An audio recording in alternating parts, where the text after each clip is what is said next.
Emma, ah, meron sana akong sasabihin sa'yo eh. Ano yan? Last Saturday kasi, niyaya na akong magpakasal ni Ellie. And I said yes.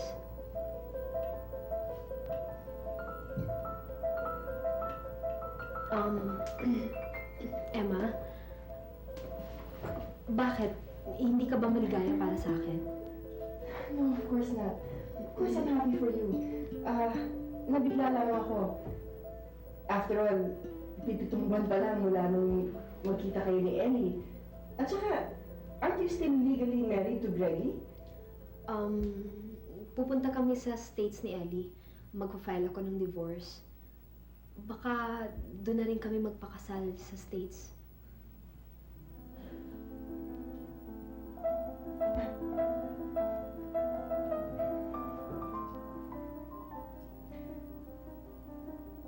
Tell me something, Maggie.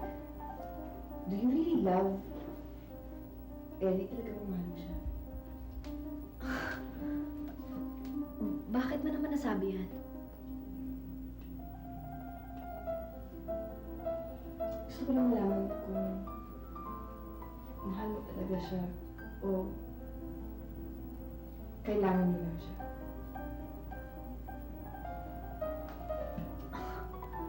Mahal ko siya. At saka, kailangan ko siya.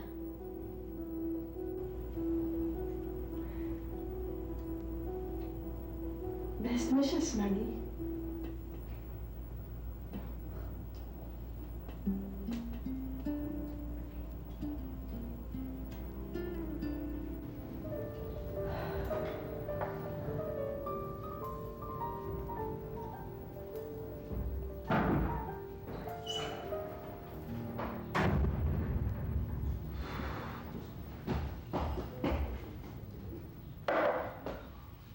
No?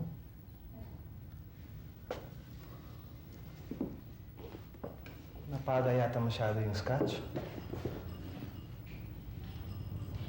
Sinabi na sa akin lahat ni Maggie. Congratulations. Thank you.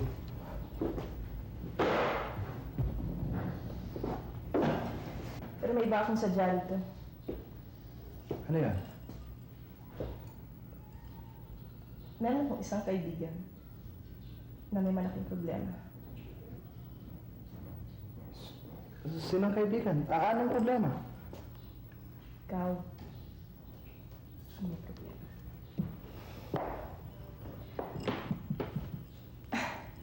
Napakaganda na ng buhay mo. Huwag mo sirain. Kahit na saang aspeto ko pa idaan, asawa, nanay, pati na kabit, hindi kaya ni Maggie.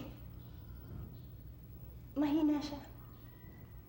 Emotionally, mentally, physically.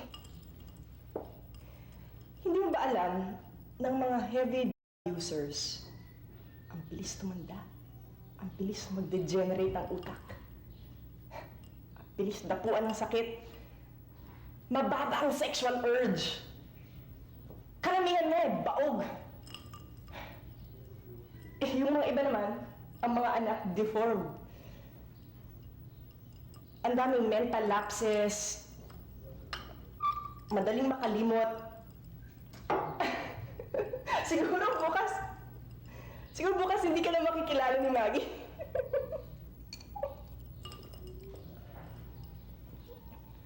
Lasing ka na, Emma. Pagmamanayaw kitang pauwi. Hindi ako lasing. Ikaw ang lasing. Nagpapabulag ka sa katotohanan. Gusto mo lang matupad yung hindi mo natupad noon. Hindi bagay sa'yo si Maggie. She will never be a good wife or mother. Kaya na, Emma. Halika na. Hindi ako aalis hanggat hindi ka natatauhan, Ellie. Alam ko kung anong nararamdaman mo. Init lang ng katawan yan eh. Init lang yan. You're wrong. Pero gusto mo malaman kung anong init ng katawan? Ha? Gusto mo malaman? Ha? Ha? Napanagiban ba ako? Ano? Ha? Ha? Ano mo gusto mo?